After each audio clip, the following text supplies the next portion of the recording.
तवांग में हुए भारत और चीनी सेना के बीच झड़प को लेकर विपक्ष और सरकार आमने सामने है। हमारे साथ हैं आम आदमी पार्टी के राज्यसभा सांसद संजय सिंह। सर, सरकार ने स्पष्टीकरण दे दिया है, फिर भी हंगामा क्यों? देखिए, पहले डोकलाम, फिर गलवान, फिर तवांग, ये तीनों घटनाएं इस बात को बताती हैं कि भारत की सेना ने अपने गौरव और शौर्य का परिचय देते हुए, अपनी वीरता का, अपनी बहादुरी का परिचय देते हुए भारत की सीमा की सुरक्षा की, अपनी शहादत देके भी भारत की सीमा की सुरक्षा की। तो भारत के जवानों को मैं नमन करता हूं। लेकिन जहां तक भारत की सरकार का सवाल है, आदरणीय नरेंद्र मोदी जी का सवाल है, इन्होंने क्या किया? ये पूरी दुनिया में चीन को क्लीन चिट देते हुए घूमते हैं।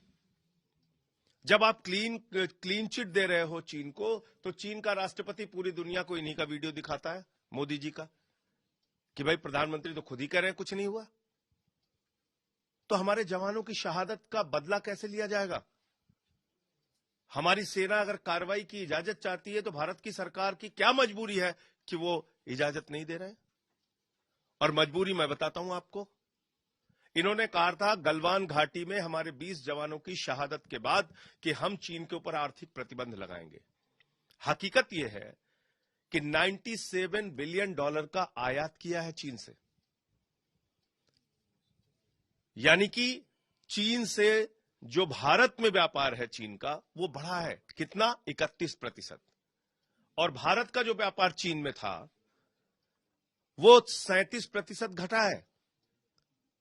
तो आप ऐसे देश को, जो हमारे जवानों के ऊपर जानलेवा हमला कर रहा है, जो हमारे जवानों की शहादत के लिए जिम्मेदार है, उसको हजारों लाखों करोड़ रुपए का व्यापार दिए जा रहे हो, व्यापार की खुली छूट हिंदुस्तान में दे रहे हो।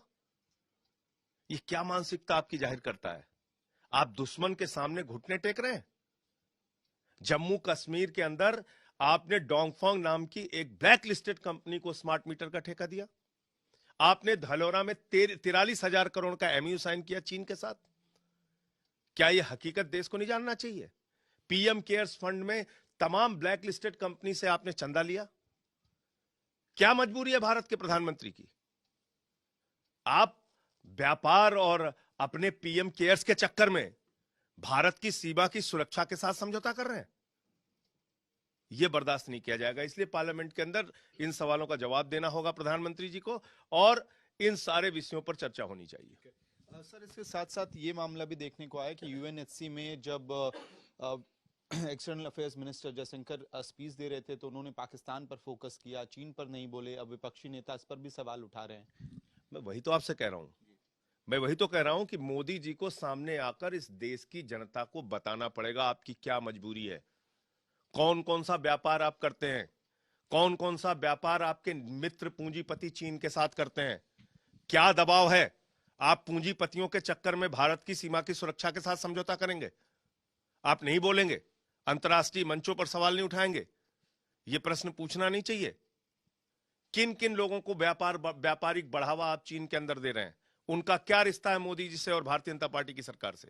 यह बताना चाहिए इनको। कैसे 31, जब आप कह रहे थे हम गलवान के बाद, जब आपने कहा कि हम आर्थिक प्रतिबंध लगाएंगे, कैसे 31% आपका आयात बढ़ गया चीन के साथ? बताइए ना। एक और सवाल है सर, दिल्ली में बहुत ही हॉरिफिक घटना हुई है। 17 साल की लड़की पर दिन दहाड़े एसिड फेंका गया। 3 लोगों की हालांकि गिरफ्तारी हुई है उस मामले में, लेकिन अब सवाल ये उठ रहा है कि एसिड के रिटेल को लेकर तमाम डीसीडब्ल्यू से लेकर एनसीपीसीआर भी ये सवाल उठा रही है।